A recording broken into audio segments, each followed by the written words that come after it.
Hello, ladies and gentlemen, and welcome to this brand new show. This is Final Fantasy XIV, A Realm Reborn news, with me, Mioni, here on Ace Games TV. So, we're going to be looking at each week's news in Final Fantasy A Realm Reborn, recapping on some of the more interesting topics, as well as patch notes, and many other things. So, without further ado, let's kick this episode off with some patch notes. Recently, the servers have gone down. It is September the 12th today, 2013.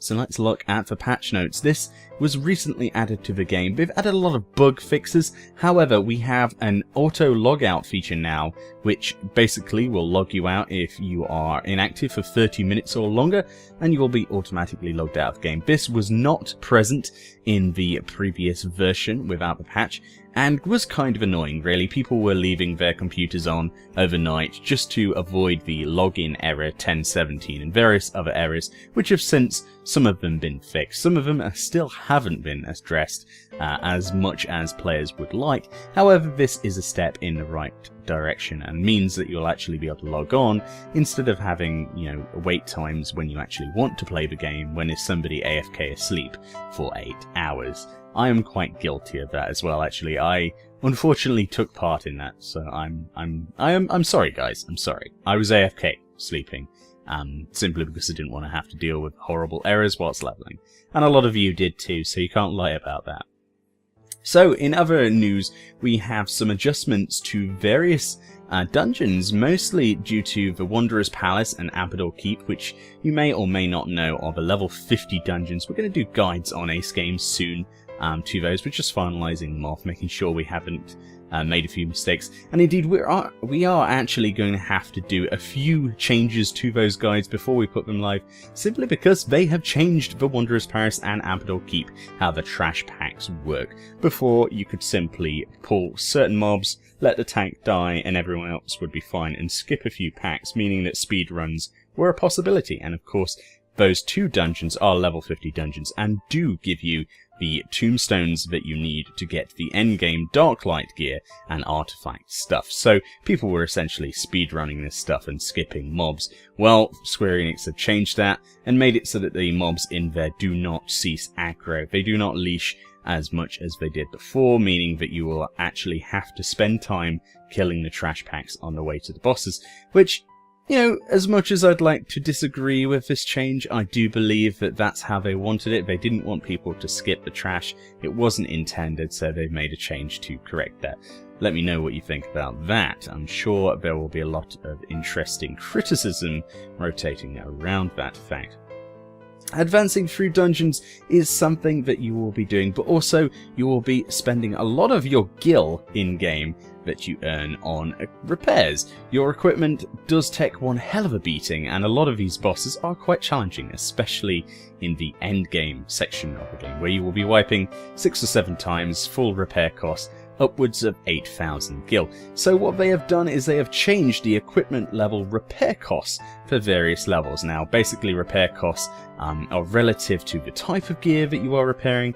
So basically mail will be more costly to repair than cloth, for example, but also the level range. So we have an equipment level change of 1 to 10 will now cost, well, it used to cost 10 gil for those items. Now you will not be charged to repair those item level equipment. We have equipment levels 11 to 20. It was 50 gil to now 30 gil. We have 21 to 30 was 100 gil and now 60 gil. So we have level 31 to 40 item level gear was 210 gil. Now it's 120. Equipment levels 41 to 40 with 500 gil, which are now down to 200. So in some cases we've got more than half percentage mark down on repairing, and that's not all. You may notice that dark matter is used to repair gear as well. This is used in various things, mostly if you have leveled a crafting class, you are able to repair the same gear. So a goldsmith would be able to repair a stave, for example, for a white mage. Well, basically the dark matter costs have also gone down. So typical example is grade 5 dark matter used to cost for 350 gil and now only costs 80 gil. So that's the difference in cost. And of course, a lot of people have complained that there are not many ways of getting gil in the game, but I beg to differ, to be honest. I will be putting out a couple of guides, probably next week, looking at some gil earning solutions, so look forward to that.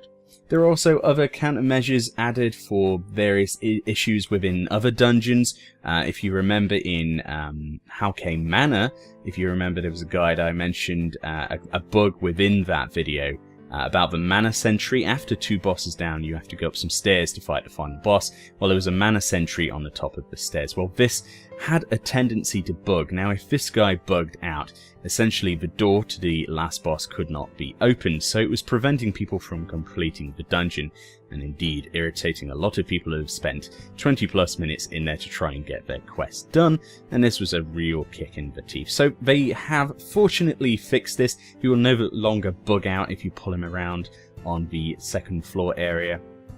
So that's a good thing. There's lots of bug fixes like that. There's various other bug fixes that we could go into here, like server crashes under certain instability conditions during certain dungeons instances, the inability to watch certain cutscenes when people pull a boss, which would, you can actually watch the cutscene before most of the bosses can be engaged now, so people can't just go and pull and you're still on a cutscene, so that's a good move. Personally, I hate the people who are in there going, I'm in this story dungeon, I'm here to do the dungeon, not to wait for people to do their cutscenes. Well, it's a story dungeon for a reason, so you should probably go and do endgame stuff for your tomestones, instead of being cheap and nasty and ruining the community. And that's my personal opinion, but people are far too toxic with this stuff. Just allow people to enjoy their gameplay experience. You do your thing, they do theirs, everybody's happy. Don't be a dick. Don't be that guy. So there's various other things, like I say, there's changes to fates. You may notice that we've actually got a video coming up of this actually, but Behemoth is a world boss and so is Odin. Well, those particular fates had a tendency to crash the server. That apparently is being addressed, or has been addressed. There's a few issues with spawning of those primals as well, which is being altered. So hopefully we will actually be able to do those particular fates, those world boss events, without disconnecting or having issues with that. But then again, nothing is certain, and of course we have to remember that Square Enix did not imagine that they would be getting over 1 million subs concurrent and 320,000 concurrent users or something, whatever it is at peak time. They actually expected about 100 to 200k subs. And they have literally blasted past that. So obviously the servers are going to be taking a beating. So take everything with a pinch of salt. World of Warcraft's launch was just the same, if not worse, to be perfectly honest, and nothing was working. So this is a brand new game. It is a very good game. I'm really, really enjoying myself. So is Sylar. You may know Sylar from Cygamer, youtube.com/Cygamer. He's recently put a video out saying why he hasn't been around. And that's pretty much the reason there was a gap in videos as well from me on Ace Games TV. We have all been getting to level 50 to try and do the endgame stuff to provide videos and guides for you guys for the raids and such. So expect more content to be creeping its way out on Ace Games TV and indeed on Cygamer, and we will see you next time. Thank you for watching this video. Please leave a response below saying what you think about the repair costs and various nerfs to speedrunning. Are you the sort of person that likes speedrunning dungeons? Is this going to get in the way, or is this going to really make you annoyed and be that sort of guy who asks people to skip cutscenes by running Castrum Meridian instead?